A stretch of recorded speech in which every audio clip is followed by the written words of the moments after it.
Bem, né? Pai do Senhor, minha amada, Amém, Pai do tudo bem, Senhor. graças a Deus, com a senhora. Amém. A paz do Parece que eu dei uma Senhor. olhada. Parece que eu dei uma olhada aqui, nós somos todas só mulheres. Parece que não tem homem no grupo assistindo hoje, não, né? Tem sim. Ah. É porque eu tinha pensado.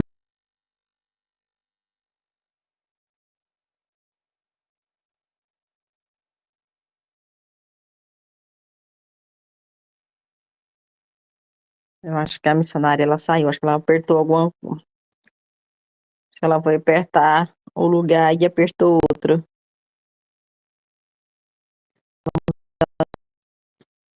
Ela volta. Glória a Deus, aleluia. Missionária Maura, acho que a irmã saiu. Eu não tinha ligado o microfone, né? Tem uma pessoa que está ligando para mim aqui toda hora, e aí a hora que ela liga, sai do link. Mas preocupa não, se acontecer, eu volto a entrar no link, tá bom? Não tá. Mas eu gostaria de falar com as irmãs hoje uma palavra que Deus tem colocado ela de uma forma muito forte no meu coração para falar com mulheres. Por isso que eu até perguntei se tinha só mulheres, né? Então, hoje vão aprender alguma coisa mais direcionada às mulheres. E quem sabe você está aí porque Deus quer que você aprenda para poder apoiar, para poder ajudar na hora que elas estiverem fazendo, né? Eu gostaria de falar sobre o plano original de Deus para a mulher. Nós estamos vivendo numa sociedade em que as mulheres começaram a competir com os homens para assumir posições que eram deles. Elas lutaram por uma coisa chamada igualdade, né? Igualdade entre homem e mulher. Formou um grupo chamado de feministas. E Deus não nos criou para ser feministas, Deus nos criou para sermos femininas, né? E o plano de Deus era isso. E isso tem afetado profundamente a família. Não tem como a gente trabalhar para restaurar uma família se primeiro a gente não vê qual é a minha posição diante do plano de Deus para a família. Eu como mulher, eu como mãe, eu como esposa, como a administradora do lar, como eu estou inserida aí, estou de acordo com o que Deus planejou para mim ou não. Então, eu gostaria de convidar as irmãs para estar com a Bíblia aberta, no capítulo 1 de Gênesis, né? O tema de vocês aí está em cima do ser uma só carne, né? Eu até poderia dar uma aula sobre ser uma só carne, mas eu imagino que muitas outras, que a campanha não é só hoje, teve vários outros dias, que muitas outras já falaram sobre esse tema, ser uma só carne. Há poucos dias atrás, nós tivemos uma aula da Escola Dominical sobre isso também, né? Então, hoje eu quero direcionar mais para o plano original de Deus para a mulher. A Bíblia, lá em Gênesis, capítulo 1, versículo 27 e 28, vamos ler lá, capítulo 1, versículo 27 e 28, diz o seguinte, eu vou ler do 26. E disse Deus, façamos o homem à nossa imagem conforme a nossa semelhança, e que eles tenham domínio sobre os peixes do mar, sobre as aves do céu, sobre o gado, e sobre toda a terra, e sobre todas as coisas rastejantes que rastejam sobre a terra. E assim criou Deus o homem à sua própria imagem. A imagem de Deus os criou. Macho e fêmea, ele os criou.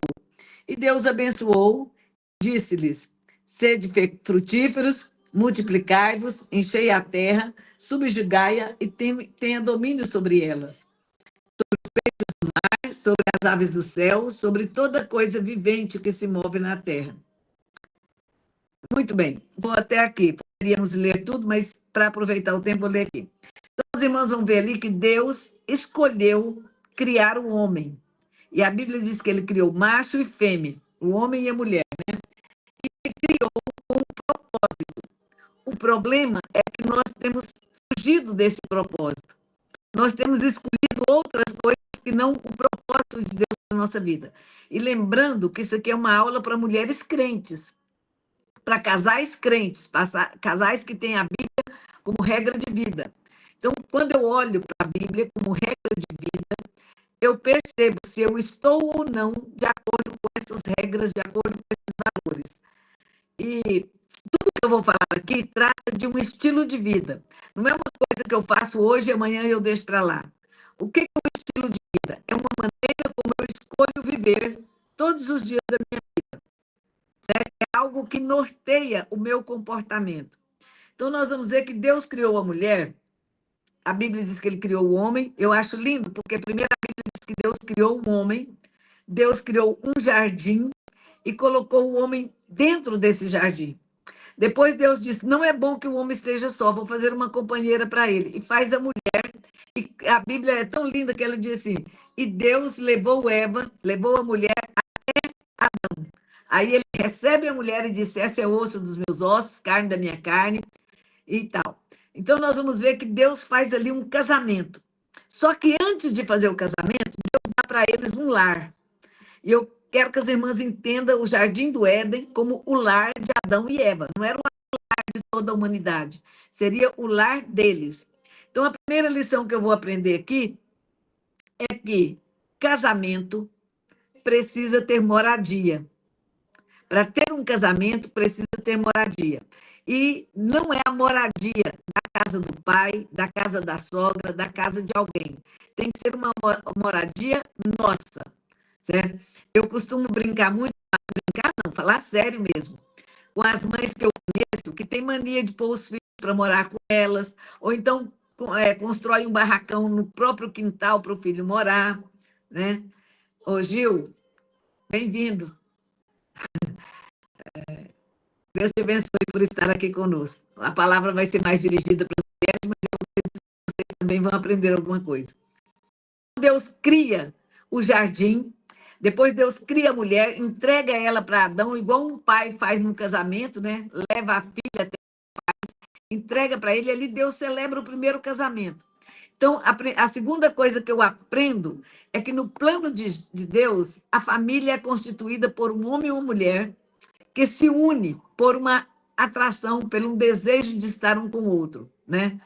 E quando Deus cria a mulher para ser a companheira do homem, para participar com ele da missão, Deus cria o homem e dá para ele uma missão. A primeira missão que Deus dá para o homem é ele dominar a criação, é ele zelar do jardim, zelar do lugar que Deus criou, é ele viver nesta terra, sendo a imagem e a semelhança de Deus e passando isso para os seus filhos. Deus espera que eu e vocês criemos nossos filhos à imagem e a semelhança de Deus. Deus quer que nossos filhos sejam como era Adão e Eva no ato da criação, a imagem e a semelhança de Deus, e tendo como propósito viver para fazer a vontade de Deus, viver para ser semelhante a Deus, viver para ter as mesmas virtudes que tem Deus. Certo? Por exemplo, a Bíblia diz que Deus é amor. Então, meus filhos, eu e meus filhos devemos ser amor também. As pessoas têm que olhar para nós e ver amor, assim como olha para Deus e vê amor. Deus é santo. E nós também precisamos de viver uma vida em santificação, ter uma vida de santidade, em santificação, procurar a cada dia ser mais santo. O próprio Deus diz, sede santo, porque eu, o seu Deus, sou santo. Então, tem gente que fala assim, nenhum mortal dá conta de ser santo. Dá sim. O próprio Deus mandou, Deus não nos dá uma ordem que nós não demos conta de cumprir, não. Toda ordem que Deus dá para o homem é porque ele sabe que o homem é capaz de cumprir essa ordem. E Deus diz, sede santo. Tem um determinado lugar que diz, ser perfeito, anda na minha presença e seja perfeito. Então, nós podemos ser isso. Mas temos também uma coisa que nos ajuda muito, a certeza de que todas as vezes que eu errar, eu posso chegar no Pai, contar para ele, pedir perdão, ele me perdoa e eu volto a ser aquilo que ele planejou que eu fosse. Sabe por que Davi foi chamado homem segundo o coração de Deus? O próprio Deus diz assim, achei um homem segundo o meu coração. E ele está falando de Davi. Ele fala que Davi era segundo o coração dele, porque Davi tinha atitudes que agradavam profundamente a Deus. Por exemplo, Davi pecava? Pecava. E ele cometeu alguns pecados muito feios, muito ruins. Só que você vai lá no Salmo 91, ou 51, e vê Davi se desmanchando na presença de Deus. Vê Davi sendo muito verdadeiro diante de Deus. Ele chega para Deus e diz: Pai, eu pequei contra ti. Eu somente pequei. Eu fiz o que era mal aos teus olhos. Aí ele diz: Mas olha, Deus, não tira de mim o Espírito Santo, não. Não tira de mim a alegria da salvação, não. Pode me punir, pode me castigar, mas me perdoa que eu tenha a alegria da salvação e que o Espírito Santo vive em mim. E isso era lindo, Deus agradava muito disso. Primeiro, a verdade, confessar os pecados sem desculpa, sem erro. Ele chegava e disse: Senhor, eu pequei, eu fiz o que era mal, me perdoa. Né? Ele não ficou tentando tampar o sol com a peneira. A segunda coisa é que Davi desejava uma vida de comunhão com Deus. Então, Deus tem condição de eu agradar a Deus? Tem. Tem condição de eu ser santa? Tem. Mas se eu, em algum momento, pisar na bola, tem uma saída para mim. Eu peço perdão, eu confesso os meus pecados. E a própria Bíblia diz: aquele que confessa os seus pecados e deixa, alcança o perdão de Deus, alcança a misericórdia. Então, nós fomos criadas para ser companheira do homem. Companheira, não é remendo, é uma companheira. O homem precisava de uma companhia. E aí Deus cria a mulher para ser essa companhia, alguém que falava a mesma língua do homem, que a linguagem deles fosse igual, que um poderia corresponder ao outro. Por mais que tinha animais ali, os animais não pensavam como Adão. Aí Deus teve que criar alguém que tivesse os mesmos sentimentos que ele, né? E a mulher deveria participar com o homem da sua missão. Agora, eu vou falar de duas missões que Deus deu para o homem. A primeira delas, ele dá a ele no ato do casamento. E outra, ele dá antes do casamento. Antes do casamento, Deus tinha dito para o homem: olha, eu vou te dar uma missão, uma tarefa. Você vai dominar a criação. Eu criei todas as coisas, eu estou te dando domínio sobre elas. Você vai mandar, você vai governar sobre elas. E você vai multiplicar. Eu quero que você seja frutífero, que você seja fértil, multiplica. E tudo que você multiplicar na característica de ser humano, que seja a imagem e a semelhança de Deus. E essa era a tarefa de Adão. Aí Deus cria a mulher e entrega para Adão. E diz para ele: você vai ficar debaixo da missão que eu dei para Adão.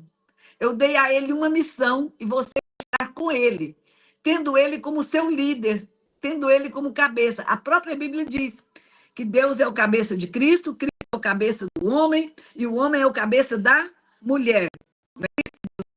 Então, isso é uma hierarquia celestial, que eu, achando bom, achando ruim, eu tenho que colocá-la em prática, senão eu estou desobedecendo a Deus. E o que eu muito tento colocar no coração das mulheres cristãs, das mulheres tementes a Deus, como são todas vocês aqui desse grupo, é que nós não temos que questionar essa questão de submissão. Nós temos que praticar. Tem muita mulher que fica... Esses tempos atrás eu fui ensinar isso para uma pessoa muito querida minha, quando eu falei para ela: você está usurpando de uma missão que é do seu marido, não é sua. Você quer liderar a casa, você quer liderar o lar, você quer liderar a família, você quer que a última palavra seja sua, você está pecando. A Bíblia diz que o líder da família é o homem. A não ser que essa mulher seja viúva ou separada. Aí ela se torna líder. Verdade. Mas se ela estiver com o marido, o líder é ele. Ah, missionária, mas meu marido é muito parado. Então vai falar com o Papai do Céu. Não fale mal dele para ninguém. Não, você falando mal dele, você está falando mal de você mesma. Então vai falar com o Papai do Céu e dizer: Senhor, põe um pouquinho de adrenalina na vida do meu marido, faz ele ficar mais esperto, mais ágil. Tudo que você tem de reclamar dele, reclama com o Pai do Céu. Reclama para ele. Ele é o único que pode mudar, às vezes, o comportamento, as atitudes de alguma pessoa. Então, aí eu falei para vocês que eu ia falar de duas missões. É tanta coisa que a gente quer falar que se embaraça, né? Então, a primeira missão que Deus deu para o homem foi o governo da terra, o governo humano na terra, governar, dominar, zelar de tudo que Deus criou. E essa missão, ela continua até hoje para nós. Nós temos que ser pessoas que zelem do patrimônio chamado universo que Deus criou para nós, né? Mas Deus também deu para a mulher uma outra missão, para o homem uma outra missão, que está aqui no Novo Testamento. A Bíblia diz assim que o homem deve amar a mulher como ama a si mesmo, né? Assim como Cristo amou a igreja, o homem deve amar a sua esposa. Então, a missão que Deus dá para o homem em relação à mulher é que ele deve amá-la. Ele tem que nutrir um amor muito grande por ela. Só que, às vezes, nós, como mulheres, dificultamos isso tanto para o nosso marido. Às vezes, a gente é tão chata dentro de casa, é tão atrevida, é tão desrespeitosa, que fica difícil deles nos amar. E a Bíblia manda nós sermos submissa à missão dele, que a missão dele é me amar. Então, eu tenho que entender que Deus manda o homem amar a mulher. E a mulher tem que ficar debaixo do amor do marido. Primeiro, a missão dele era governar, e a mulher tem que ficar debaixo do governo do marido. Agora, a segunda é amar. Eu tenho que ficar debaixo da missão que Deus deu para ele de me amar. O homem e a mulher foram criados para serem complementares, um completar o outro, um ser importante, necessário na vida do outro, e também para eles constituírem as suas próprias famílias. O homem e a mulher vai estar juntos agora, numa união de espírito, alma e corpo. A unidade, ela tem que ser nas 3 áreas. E para os irmãos que estão aí me ouvindo, quem promove essa unidade é o marido. Quem tem que trabalhar para que essa unidade exista é o homem, ele é o líder, né? Então, eles foram criados para ser e constituírem suas famílias. A mulher já estava no plano de Deus mesmo antes da criação do mundo. A mulher não é um remendo da criação, ela já estava no projeto de Deus. As mulheres não foram criadas por acaso, não foram criadas porque viu Deus que não era bom. Ele já tinha o projeto de nos criar, né? Deus não cria mulher para reparar uma falha. Ah, não está bom Adão assim, então vou criar uma mulher para consertar. Não, ela não é conserto, ela não é remendo. Ela faz parte de um propósito de Deus para a raça humana na Terra. Esse propósito era formar famílias, gerar filhos. O homem jamais geraria filhos sem a mulher, precisaria dela para gerar filhos, e filhos que sejam a imagem e a semelhança de Deus. E aí, irmãs, entra um problema sério na nossa vida. Primeiro problema, eu sei qual é meu papel estipulado por Deus no casamento. Quem não quiser viver esse papel, não case. Casamento não é uma ordem. Casamento é algo que Deus criou, mas você casa se quiser, você tem livre-arbítrio para escolher casar. Agora, uma vez escolhido casar, tem que viver aquilo que Deus criou para nós sermos, né? Aí, um dos projetos de Deus é que a mulher fosse frutífera e que ela gerasse filhos. E que esses filhos fossem a imagem e a semelhança de Deus. Então, cabe a nós reproduzir o que Deus fez no Jardim do Éden, reproduzir na nossa casa, fazer na nossa casa. As mulheres devem sonhar e confiar em Deus para alcançar seus sonhos, seus objetivos, mas lembrar sempre do propósito da sua existência. O que eu quero dizer com isso? A mulher pode sonhar com um emprego, com uma formatura? Pode. Pode e deve. Eu sonhei muito ter um curso superior. Eu queria muito fazer uma faculdade, ter um diploma superior e usar a formatura que eu tivesse no reino de Deus. Eu sonhei, a princípio meu pai não quis deixar, eu fui orar para que ele deixasse e mudei de cidade para poder formar. Quando formei, voltei para cá. Era um sonho. Só que um dia eu sonhei casar e ter filhos. Aí eu me caso. Agora, aquele meu sonho primeiro de ser professora, de ser uma pessoa com uma formação profissional, e o emprego que eu tinha, agora ele está condicionado ao direcionamento do casamento. Não é o casamento que vai viver em função do meu sonho. É o meu sonho, a minha profissão vai estar em função do meu casamento. Eu me lembro que depois que eu casei, eu fiz um propósito de não trabalhar à noite. Ao estudar a Bíblia, ao ver a Bíblia, eu entendi que quando meu marido voltasse para casa, ele tinha que encontrar a esposa em casa. Ele tinha que encontrar uma casa arrumada, organizada. Ele tinha que encontrar alimentos para ele alimentar. Afinal de contas, ele trabalhou para pôr o alimento dentro da casa. Agora eu tinha que transformar aquilo numa refeição. Era meu papel. Eu poderia ser só professora enquanto eu estava solteira, porque a Bíblia diz que a solteira faz o que quer. Ela manda no seu próprio tempo, ela manda no seu dinheiro, ela manda no seu corpo, ela é solteira. E a Bíblia diz que ela tem que viver como para agradar ao Senhor. Mas a mulher casada, ela tem que viver para agradar o marido. A solteira agrada, isso é Bíblia, irmãs. A solteira agrada ao Senhor. Ela vive para fazer a obra do Senhor. A casada, ela tem que viver para agradar o marido. Isso é bíblico. Ah, missionária, mas isso não dá certo, não sei o quê. Isso é Bíblia. Não dá certo, eu estou falando que a Bíblia está mentindo. Que o projeto de Deus foi falho, foi errado.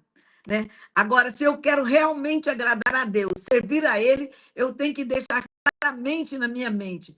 Eu preciso viver dentro dos valores, dentro dos princípios da palavra de Deus.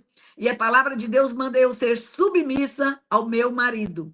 Submissa a ele. Eu tenho que viver para abençoá-lo. Assim como ele vive e trabalha para me abençoar. Nem filhos é mais importante do que o marido e a mulher. Nem filhos. Até porque, quando eles chegam, a gente já está junto, né? Já somos casados. E a gente ainda está vivo e casado quando eles vão embora constituir a família deles. Então, eles não são permanentes na nossa vida. Quem é permanente na vida do outro é o cônjuge. Então, as mulheres devem sonhar e confiar em Deus para alcançar os seus objetivos, mas devem lembrar sempre do propósito da sua existência. Qual é o propósito da minha existência? Por que Deus me criou? A Bíblia diz que Ele nos criou para ser companheira e ajudadora do seu esposo. Companheira, Maura, mas eu não dou conta de ser submissa. Então, não casa. Então, escolha outra coisa. Vai fazer a obra de Deus solteira. Porque para viver o projeto de Deus como mulher casada, eu tenho que ser companheira. O que é ser companheira? É ser parceira em tudo. É estar ao lado dele em tudo. É orientar quando necessário. A Maura, a mulher pode falar alguma coisa para o marido? Pode. Você só não pode impor. Mas expressar você deve. Quantas e quantas vezes meu marido, ele tem, graças a Deus, o hábito de vir me contar Glória a Deus. um negócio, quando ele pensa em mudar alguma coisa. Então, a primeira coisa que ele vem é me falar, querida, eu estou pensando nisso, nisso, nisso, o que é que você acha? Tem coisas que eu dou o meu parecer na hora, tem coisas que falar, eu posso orar? Porque às vezes o que eu me armo contra aquilo e eu preciso que o Espírito Santo me direcione. Aí eu falo, eu vou orar, depois eu te falo o que eu acho disso. Então, o primeiro papel é ser companheira, é estar ao lado dele, é dar conselho, dar orientação, mas sabendo que a decisão final é dele, ele que é o líder.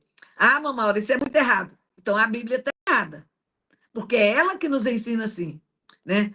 Ela tem que ser ajudadora do seu esposo. Um propósito de Deus para a mulher é ser companheira e ajudadora do seu esposo. Ah, então ela é menos do que ele? Não.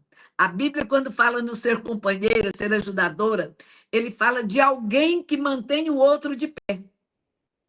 Alguém que está em volta. A Bíblia, lá no Salmo 128, diz que a sua esposa é como uma videira frutífera ao lado da tua casa. Ela não está dentro da casa, ela está ao lado da casa. Está falando de quê? Destaca daquilo que rodeia para dar sustentação. Então, você pode notar que o homem sem a mulher, ele acaba com tudo, ele perde o sentido. Quantos maridos, quantas esposas que a gente na igreja, temente a Deus, crendo, prosperando na vida financeira, prosperando nisso, daquilo. Aí um belo dia acaba o casamento. Aí acaba também a vida daquele homem. A mulher, ela se mantém mais de pé, até porque ela tem a obrigação de zelar dos filhos, mesmo quando o marido vai embora. Então, ela se mantém mais de pé. Mas o propósito de Deus era que a mulher fosse companheira, ajudadora e administradora do lar e educadora dos filhos. Não é fichinha não, viu, irmãs? Tarefa difícil. Primeiro, ser companheira e ajudadora. Isso no sentido geral da vida familiar, da vida do homem. Aí depois ela é colocada dentro de uma casa. Lembra que Deus colocou Adão e Eva no jardim. Ela é colocada dentro de uma casa para ela administrar aquele lar. A administração do lar é da mulher. É ela que sabe onde pôr o móvel, é ela que sabe onde guarda roupa, é ela que sabe o dia de trocar roupa da cama, de trocar isso, ela que sabe onde guardar as coisas, ela que mantém a casa em ordem, ela que prepara as refeições. Então, ela é administradora do lar. Ah, Mamora, você está falando que então a mulher ela não pode ter funcionário, ajudante? Pode. Se você ler Provérbios 31, você vai encontrar o exemplo de uma mulher que reflete a glória de Deus, que reflete a imagem e a semelhança de Deus. Ela é uma mulher que levanta de madrugada para dar tarefa para suas servas. Ela administra o lar. Agora, quem executa a tarefa são as suas servas. Tem tarefa que é ela que executa, tem tarefa que são as suas servas. Então, a mulher pode, sim, ter uma ajudadora, mas a administração, quem governa a casa, quem fala o que pode, o que não pode, como deve ser feito, é a mulher. Ela também é responsável pelo cuidado dos filhos. O marido sai para ganhar dinheiro, para trabalhar, e ela fica em casa cuidando dos filhos. Vamos conversar um pouquinho sobre algumas mulheres. A primeira delas não podia ser outra, é Eva, né? Está no capítulo 2 de Gênesis. Deus cria Eva, dá para ela um lar e dá para ela um propósito. Deus cria ela e diz: o jardim é a sua casa, o jardim é o seu lar. Mas você tem um propósito, você está existindo para auxiliar Adão a fazer aquilo que eu mandei que ele fizesse, a governar a terra, a ter filhos, a criar esses filhos à imagem de Deus. E aqui eu quero te fazer uma reflexão. Para quem você tem criado seus filhos? Para quem e não para quê? Para quem você tem criado seus filhos? Você está criando eles para você, para o casamento ou para Deus? Qual é a sua preocupação ao cuidar dos seus filhos, ao ensinar seus filhos? A maioria de nós criamos os nossos filhos para nós. Nós queremos filhos bem-sucedidos, nós queremos filhos prósperos, nós queremos filhos que sejam exemplo na sociedade, nós queremos filhos, principalmente, que ganhem muito dinheiro, que exerçam uma profissão que dê muito dinheiro, que não tem como errar. E esquecemos que tem um Deus que fez essa criança ser gerada em nossa casa, em nosso lar, em nosso corpo, e que agora nós somos cuidadores desses filhos para Deus. Um dia nós vamos devolvê-los para Ele. Um dia nós vamos devolvê-los para a sociedade em forma de marido, em forma de pai, em forma de profissional. Mas será que eu estou colocando neles a essência de Cristo? O amor pela palavra de Deus para que eles também possam reproduzir o propósito de Deus na Terra? Quando nós olhamos para a vida de Eva, será que nós podemos dizer que Eva, ela estava focada no propósito de Deus para a vida dela? Vocês lembram do principal episódio com a vida de Eva? A Bíblia diz que Eva estava no jardim quando ela encontrou a serpente, começou um bate-papo com a serpente. A questão se Adão estava perto, se Adão estava longe, isso aí é especulação. Eu não sei onde é que Adão estava, não. Mas eu sei que Eva estava sozinha e começou um diálogo com a serpente. E a serpente tocou exatamente na área mais sensível de Eva. Havia uma árvore no jardim que ela não poderia comer dos frutos. E era uma árvore carregada de frutos e frutos desejáveis. A Bíblia diz que viu Eva que o fruto da árvore era desejável para se comer. Então ele viu que ela tinha uma tendência a ver muito aquilo. Tem zona de perigo na nossa vida. Tem zona de perigo quando é algo que é muito desejável aos nossos olhos. Lá na Bíblia, no Novo Testamento, que eu não sei qual o livro, tem um versículo que diz que é a concupiscência dos olhos, é a concupiscência da carne, é a soberba da vida. O que é concupiscência? Desejo. É o desejo que vem pelo olhar, é o desejo que vem dos sentimentos, porque é da carne, e é esses que nos fazem pecar. Então, nós vamos ver que Eva estava no jardim, Deus havia dito para ela, tem um propósito para você, e ela tira o foco do propósito, e ela focou naquilo que era proibido, tirou o foco do que era permitido, do que era dever, e colocou o foco naquilo que era proibido. E o que ela faz? Ela vai lá, pega do fruto, come e ainda dá para Adão. Então, primeira coisa, nós vamos ver que ela focou no que devia, não devia, olhou para o que não devia, ela tirou o foco do papel que ela deveria exercer, ela cobiçou o que ela viu, era desejável aos olhos, e ela desobedeceu uma ordem restrita de Deus. Mas primeiro ela olhou, depois ela cobiçou, depois ela pegou e desobedeceu. Eva se perde dentro de casa. E aqui eu quero chamar a sua atenção para isso. Muitos casamentos morrem dentro das quatro paredes do lar. Eva se perdeu e levou Adão a se perder dentro do lar, certo? O pecado de Eva foi a desobediência. E Adão gostou tanto que, em vez de dar uma bronca em Eva, Deus deu para ele a liderança. Ele tinha que dizer, daí eu não vou comer. Você errou, você não podia ter feito isso. Vamos orar, pedir perdão por você. Mudar essa história. Mas a Bíblia diz que não, que ela deu para Adão e Adão também comeu. Então ele foi também desobediente. A segunda mulher que eu quero falar com vocês, que foi chamada para cumprir o propósito, e teve um momento na vida dela que ela tirou o foco desse propósito. Perdão, o telefone de novo. Aí ela tirou o foco daquele propósito, né? É Sara. Vocês lembram da Sara, a mulher de Abraão? Deus chama Abraão e fala para ele, Abraão, de você eu vou fazer uma grande nação. Você vai ter muitos descendentes. É mais do que a areia da praia, mais do que as estrelas do mar. Só que tinha um detalhe.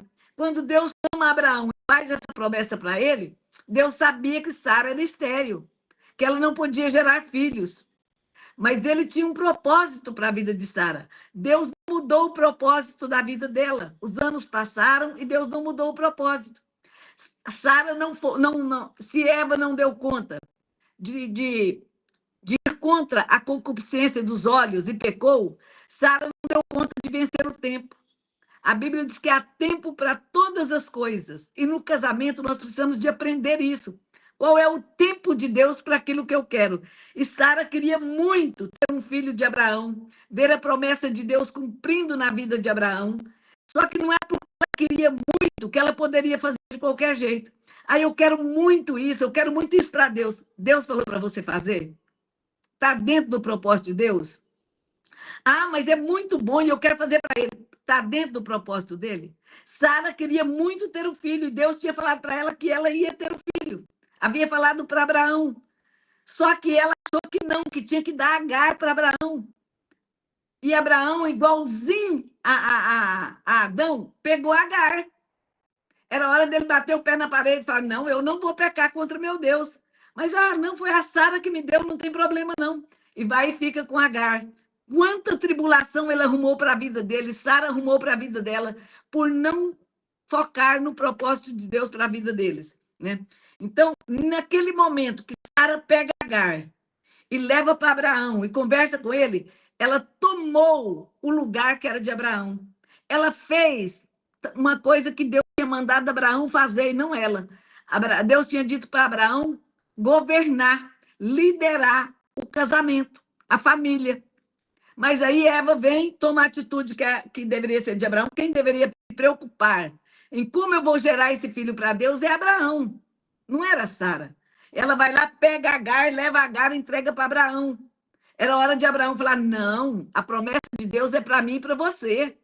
A promessa de Deus não te exclui. Irmãos, no casamento, nada exclui o cônjuge. Nem exclui a mulher, nem exclui o homem. O que é propósito de Deus para o meu casamento é incluído eu e meu marido. Se excluir um de nós dois, não é de Deus, é do diabo. Tudo no casamento diz respeito ao homem e à mulher, ao casal. Se diz respeito só a um deles, se está prejudicando, se está ferindo o outro, se está excluindo o outro, não é de Deus. Deus uniu para permanecer unido e cumprir o mesmo propósito. Então, Sara, se o pecado de Eva foi a desobediência, o pecado de Sara foi o de tomar a liderança que era de Adão. Tomar a liderança que Deus havia falado para Abraão. É você, Abraão, que vai fazer isso. E qual foi a liderança que ela tomou? Ela decide que Agar tinha que ficar com Abraão para ter um filho, que esse filho seria deles. Era uma coisa legal diante da lei daquele país? Era, mas não era o plano de Deus para Abraão e Sara. Tem muita coisa que é lícita, tem muita coisa que é legal diante das leis do homem, mas não é. Por exemplo, então, aprovaram a lei do aborto no Brasil. É legítimo, é lei, é legal. Agora, eu, como crente, posso fazer isso? Não, tem uma lei maior que rege a minha vida, que diz: não matarás.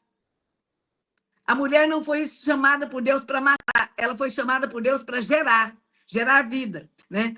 Então, ela toma a liderança que era de Adão e entrega para ele Agar. E ele fica com Agar e ela se engravida. Nós vamos ver 25 anos depois, a Bíblia diz que o anjo vai na casa de Abraão. Deus ia destruir Sodoma e Gomorra, mas eles param primeiro na casa de Abraão, bate um papo com Abraão. Os dois anjos vão para Sodoma e Gomorra ver o que está acontecendo lá. E Deus fica com Abraão. E a primeira pergunta que ele fala é: onde está Sara, tua mulher? A liderança é do homem. É o homem que tem que saber onde está a esposa dele. Aí Deus pergunta para Sara: onde está Sara, tua mulher? E Abraão responde: na tenda. Que privilégio para Abraão. Sara estava exatamente no lugar que Deus planejou ela estar. Ela estava no lugar que ela deveria ficar. Estar na tenda é estar no centro do propósito de Deus. Tudo que Deus tem para a família é dentro do lar, é dentro da tenda. Era necessário que Sara gerasse, e ela ia gerar na tenda. É ali na tenda mesmo, né? É voltar para o plano original de Deus. O plano original de Deus era que a Eva ficasse no jardim. Que a Eva ficasse no jardim, e não que ela saísse de lá, né?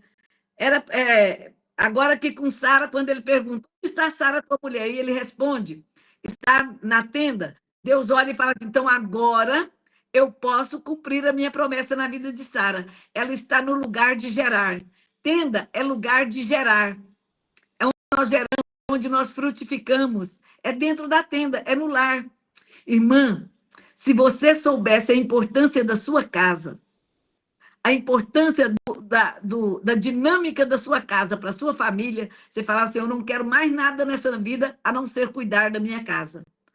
A minha casa é um projeto de Deus que vai abençoar a mim e a muitas pessoas em volta de mim. Deus disse para Abraão que todas as famílias da terra seriam benditas nele. Era preciso que ele gerasse e, através dele, a terra estivesse cheia de famílias e todas essas famílias seriam benditas em Abraão. Isso está lá no livro de Gálatas, na carta aos Gálatas, né? A mulher na tenda, cuidando da tenda, alegrando a tenda. Como é que é a sua casa? É um lugar de alegria? É um lugar de organização? É um lugar bem cuidado? Quem entra na sua casa sente a presença de Deus pelo zelo que tem na casa? Aqui nós vamos ver que quando Sara vem para a tenda, ela agrada o coração de Deus. Agora, você vai me perguntar: então, missionária, é proibido trabalhar? Não. Você pode trabalhar fora, você pode ficar fora, mas quando você chegar em casa, lembra que o seu maior tesouro é a tenda. Organiza ela. É aquilo que você faz na tenda que faz seu marido querer ficar lá, que faz os seus filhos querer vir para lá, faz eles ter prazer e alegria. O ambiente da tenda é criado por mim e por você. A organização, a beleza da casa. Ah, missionário, mas nós não temos dinheiro. E quem falou que precisa de dinheiro para isso? Quem falou que precisa de dinheiro? Precisa de bom gosto, precisa de dedicação. Você vai fazer da sua casa o seu lar que vai se parecer com você. Ele vai ser a sua cara. né? Então, é a mulher na tenda, cuidando da tenda, alegrando a tenda e gerando na tenda. É na tenda que eu gero tudo aquilo que vai fortalecer a minha família. É a mulher entendendo os propósitos do casamento, o seu papel como esposa, como mãe e como administradora do lar. A mulher cristã precisa saber disso. Está na Bíblia, é a palavra de Deus, certo? É a mulher auxiliando o marido, submetendo a missão dada por Deus a ele. E eu já falei que a missão dele é nos amar, é cuidar de nós, né? É a mulher gerando filhos, não para ela, mas para Deus. Ela gerando filhos, sabendo que Deus queria tanto entender isso, mostrar isso, que um dia ele vira para Abraão e fala assim: Abraão, pega o teu filho Isaque, aquele a quem tu amas, pega ele e sobe para um monte que eu vou te mostrar e oferece ele em holocausto para mim. Oferecer em holocausto significa formar um altar com pedras, colocar algumas madeiras, né, lenha, deitar o filho em cima e matar, depois pôr fogo. Abraão não só iria matar Isaac, como também pôr fogo nele. Ah, Maura, você está ficando doido. De onde você tirou isso? Lá de Hebreus. Na carta aos Hebreus, que a gente não sabe quem é o autor, ele diz assim: creu Abraão, se não me engano é Hebreus capítulo 11. Creu Abraão que das cinzas Deus ia ressuscitar seu filho. Da cinza. Por que ia ter cinza? Por que era dar cinza? Porque ia queimar. Holocausto é uma oferta queimada ao Senhor, certo? Então, é a mulher gerando filhos para Deus. Aí Deus pede para Abraão: me dá seu filho. Abraão entendia que aquele filho que Deus deu para ele e para Sara, ele tinha que devolver ele para Deus um dia. E ele achou que era matando. Aí Deus aparece e diz: não faça isso, porque agora eu sei que você sabe que o seu filho é meu. Agora eu sei que você sabe que tem que criá-lo para mim. Ele é precioso para mim. Irmãs, se nós tivéssemos noção disso, eu sou mãe de um filho adotivo. Eu sou estéril. Quando eu ganhei meu filho, eu tinha 3 anos de casada. Portanto, eu achava que eu ia engravidar, eu achava que eu ia ter filhos. Eu adotei aquela criança porque ela era muito espancada. Ela poderia morrer por espancamento do padrasto. Aí eu trouxe ela para minha casa e criei ela como meu filho. Quando ela tinha 14 anos, perto dos 14 anos, é que eu descobri que eu era estéril, que eu não iria ter filhos biológicos, certo? Então,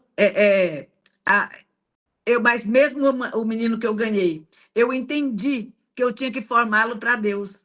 Deus tinha me escolhido, tinha colocado ele na minha casa, não era à toa, não. Um dia um médico falou para mim: não adota, não, ele é grande, eu arrumo um nenenzinho para você. Falei: Aí ele falou: criança dessa idade, desse tamanho, pode dar muito trabalho. Eu falei: pois é por isso mesmo que ele precisa de mim. Ele precisa de uma mãe que tem Deus. Então, eu sabia do propósito de Deus para a nossa vida. Agora, ele me deu netos. Eu tento fazer com meus netos aquilo que eu não tive tempo para fazer para o meu filho. Eu tiro tempo para ler a Bíblia com eles, para ensinar com eles. É uma pena que eu não sei cantar, coitados. Mas eu tento toda hora colocar Deus na vida deles. Essa é a minha missão como mãe, certo? Mas eu quero falar de uma outra mulher. Já estou precisando terminar, né, irmã? Já passei da hora. Por exemplo, uma outra mulher, lá no livro de 1 Samuel, primeiro livro de Samuel, capítulo 25, narra a história de Abigail e Nabal, o marido dela. Ela era casada com um homem que a própria Bíblia diz que ele era um homem tolo. Mas ela era uma mulher sábia, uma mulher temente a Deus, e por isso ela salva a sua família e é honrada. A história dela se tornou muito conhecida, e Deus fala que a história dela era para ser sempre lembrada, porque ela salvou a sua casa de uma grande tragédia. Vocês conhecem a história de Davi fugindo de Saul, e foi para o deserto, e ali ficou vizinho, num lugar vizinho à fazenda de Nabal. E durante todos os tempos que ele ficou lá, ele tinha um exército de 600 homens. Ele e esses homens ajudavam os empregados de Nabal, protegiam os empregados de Nabal, fazia aquela questão da boa vizinhança. E um dia ele soube que Nabal estava tosqueando as ovelhas e estava fazendo banquetes. Ele manda 2 homens ir lá pedir Nabal um pouco de comida. Ele achou assim como nós ajudamos eles, ele agora vai nos ajudar.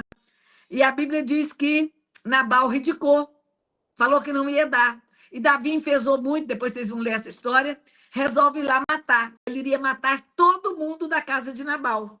Só que Abigail era uma mulher que estava tão atenta ao seu papel, ela estava tão focada no propósito de Deus para a vida dela, que quando um dos empregados da casa chegou perto dela e falou: senhora, aconteceu isso, conta a história para ela. Abigail, na hora, ela toma uma atitude. A Bíblia diz que ela pegou os alimentos que Davi queria, a comida, o doce, a carne, a bebida, tudo, colocou nos ombros de alguns jumentos, chamou esse empregado e falou: vamos lá encontrar com Davi. E ela vai encontrar com Davi. E ela, diante de Davi, ela assume a culpa, ela não fala mal do marido dela. Ela só fala assim, que ele é tal qual o nome dele. E o nome dele significa tolo, né? Mas ela diz: olha, eu pequei, eu errei, nos perdoa. Se você matar nós lá, veja como ficar ruim para você que vai ser rei.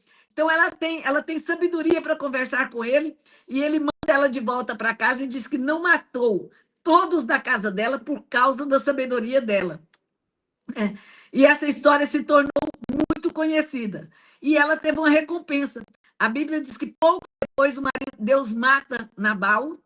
Davi fica sabendo que Deus mata Nabal e ela vai morar, ela se torna a primeira esposa de Davi. Ela se tornou uma rainha, né? A outra mulher que eu tenho aqui para mostrar para vocês a importância da mulher no lar é Joquebede. Lembra de Joquebede? A mãe de Moisés, mulher de Arão, mãe de Arão, Miriam e Moisés. Essa mulher viveu no Egito no tempo mais perigoso, o tempo em que, se nascesse um menino homem, teria que ser jogado no rio Nilo, onde tinha muitos... esqueci o nome do animal. Jacaré, não. É tipo jacaré, que iria comer os meninos. É outro nome, mas é esse mesmo. Então, mas aí a gente vai ver que Joquebede, ela passa a sua vida na tenda. E lá tem os seus filhos em vasos preciosos para Deus. Lá na tenda, ela prepara os filhos dela para viver o propósito de Deus. Ela cria eles para Deus. A Bíblia diz que ela preparou tão bem esses filhos que todos eles vão participar da travessia do deserto e vão ocupar posição de honra.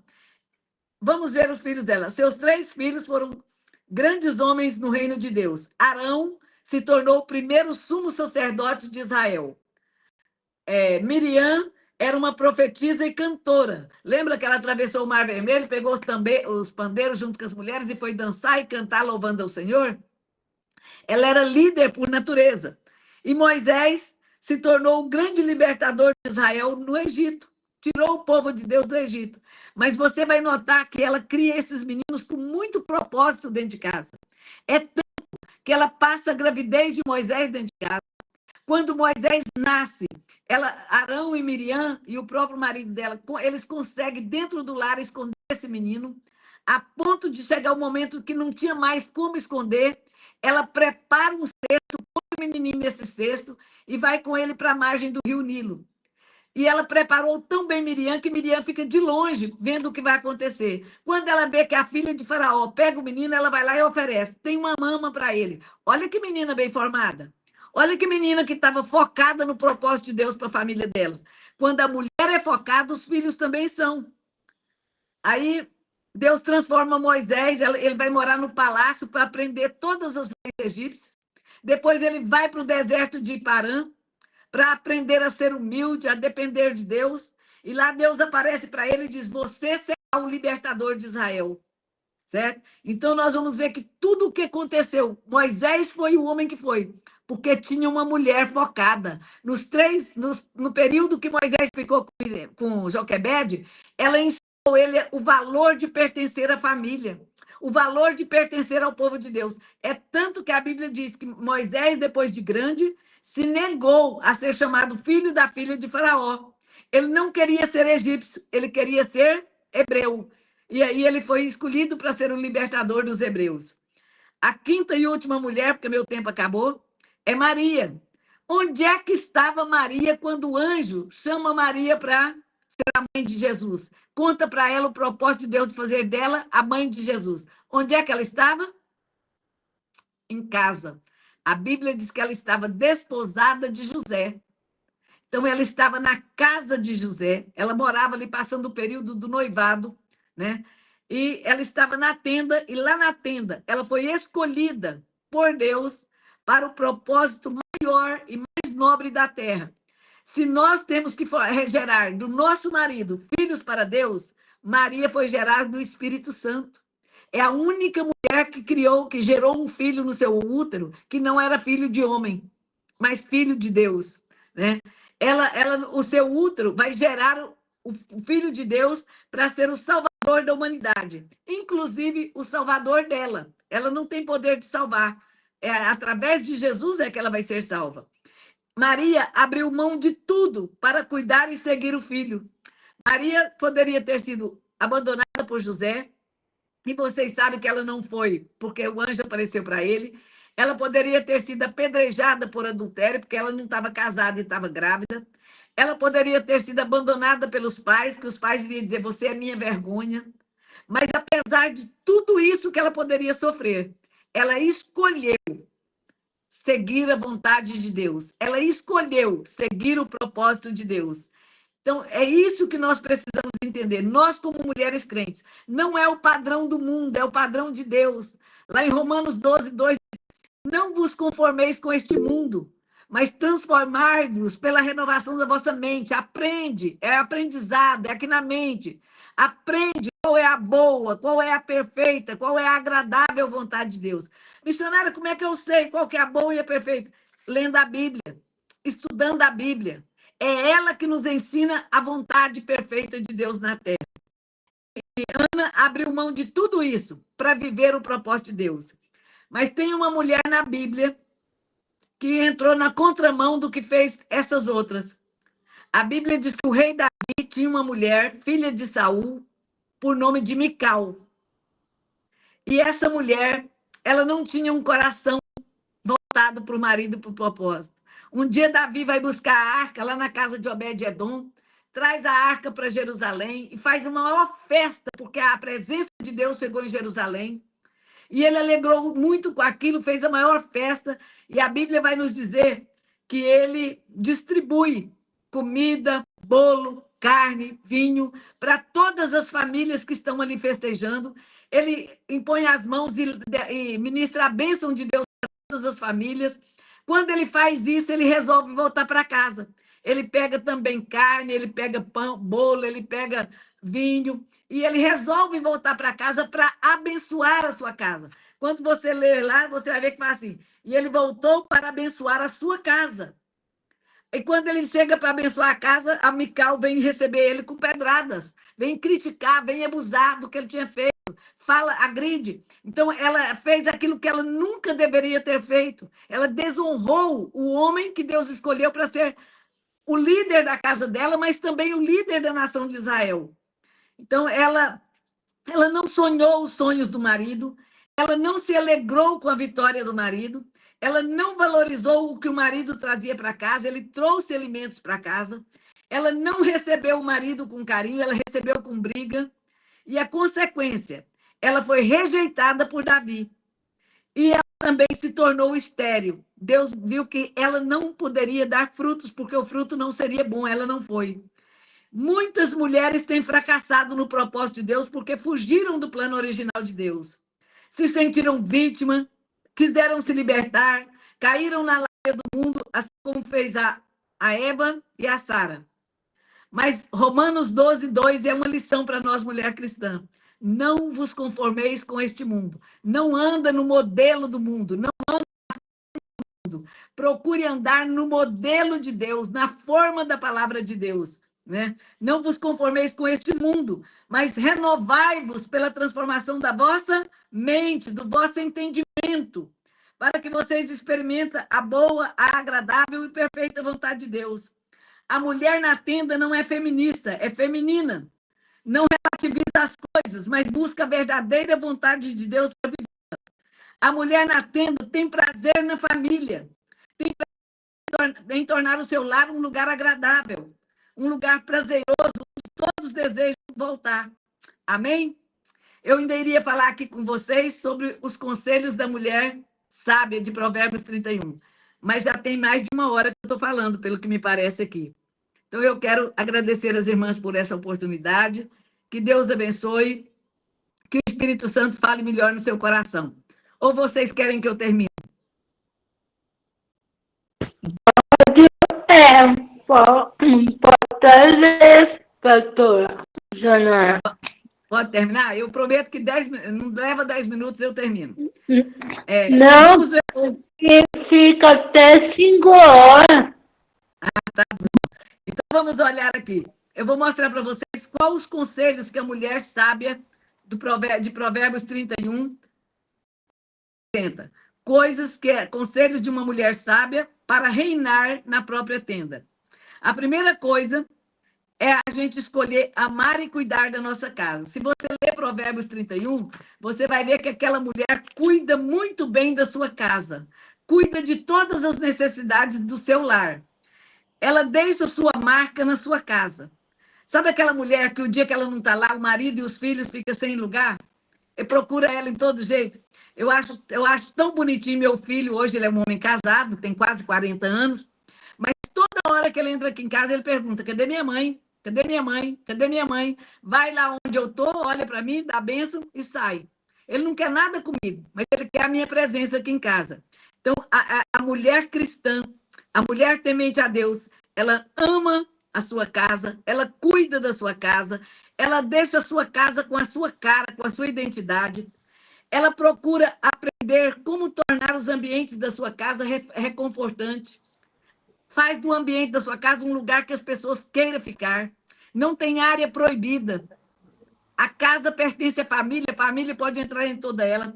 A mulher de Provérbios 31 era uma mulher acolhedora. A Bíblia diz que ela punha alimento na mesa. O marido trazia o alimento para casa e ela colocava na mesa. A sua mesa era abundante. É a mulher que sabe receber, que sabe acolher dentro da sua casa.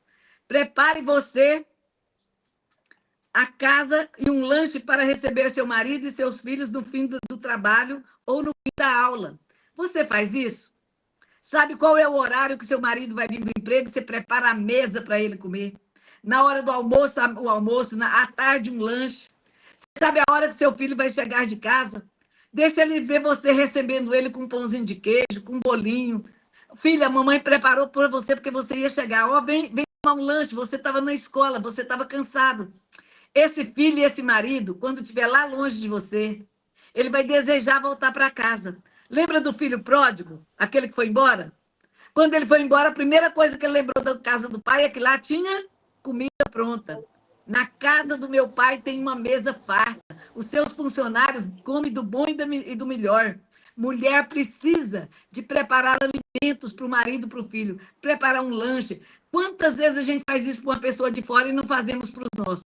Colocar na mesa o que você tem de melhor para a sua família desfrutar do melhor prato, do melhor copo, do melhor talher. Ah, eu só ponho mesa o dia que tem visita. Está errado. As pessoas mais importantes da sua casa é seu marido e seu filho. Põe mesa para eles. Isso é muito importante. Certo? Prepare a casa para você receber seu marido, receber seus filhos. Faça das refeições um momento de cura. Mesa não é lugar de brigar, mesa não é lugar de dar bronca, mesa é lugar de falar de coisas boas. Jesus está ali, o Espírito Santo está ali com você, na mesa. Prepare a mesa, invista nisso. Ah, missionária, não tem mesa em casa. Dá um jeito de fazer uma. A minha mãe conta que quando ela casou, eles enfincaram 4 forquilhas no chão, puseram uns paus e pôs tábua em cima e fez uma mesa. Era a mesa deles. Prepara a sua. Ninguém está falando que tem que ser uma mesa chique. Tem que ser uma mesa preparada com amor. Põe forro nela, põe os melhores talheres para as pessoas mais importantes da sua vida. Primeiro, seu marido, segundo, seus filhos. Certo? Transforme seu quarto no melhor lugar da casa, no ambiente mais bonito. O ambiente mais bonito não tem que ser o quarto do nenê, não. O nenê nem vê. Nenê nem entende de decoração. Quem entende de decoração é marido, é filhos, é pessoas adultas. Prepare a sua casa para eles, prepare o seu quarto. Lá é o lugar de você alimentar o amor. Se a mesa é lugar de alimentar a família, o quarto, a cama do casal, é lugar de alimentar o amor. Missionária, a senhora está falando uma coisa dessa aqui? Uhum. Lembra de Ana? Aquela que orou, que era mulher de Elcana, que orou para Deus dar um filho para ela? Ela orou e foi embora para casa.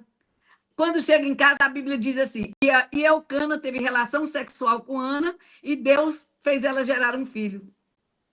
Se está na Bíblia, por que eu vou ter vergonha de falar? Quarto é lugar da intimidade, é lugar do amor. E precisa ser bonito, precisa ser bem arrumado. Prepare a celebração nas datas importantes. É dia de aniversário de alguém da família? Celebre o aniversário. Ah, não tenho dinheiro para fazer muita coisa. Não faz muita coisa. Faz um cafezinho com um bolinho e fala, vamos cantar parabéns, porque hoje é o aniversário do fulano e vamos celebrar. Celebre as datas importantes, como aniversário, bodas de casamento, Natal, Dia das Mães, Dia dos Pais. Isso são dias de celebrar. Ah, tem o dia da sogra também, viu? Celebre o dia da sogra também. A sogra sua é mãe dele. E maridos, a sogra dela, a sogra sua é mãe dela. Então vamos investir nisso aí também. Amém? Celebre as datas. Tem muita data importante. É o momento de nós ministrarmos sobre os nossos filhos. Falei muito rápido, né? Para o tempo dar.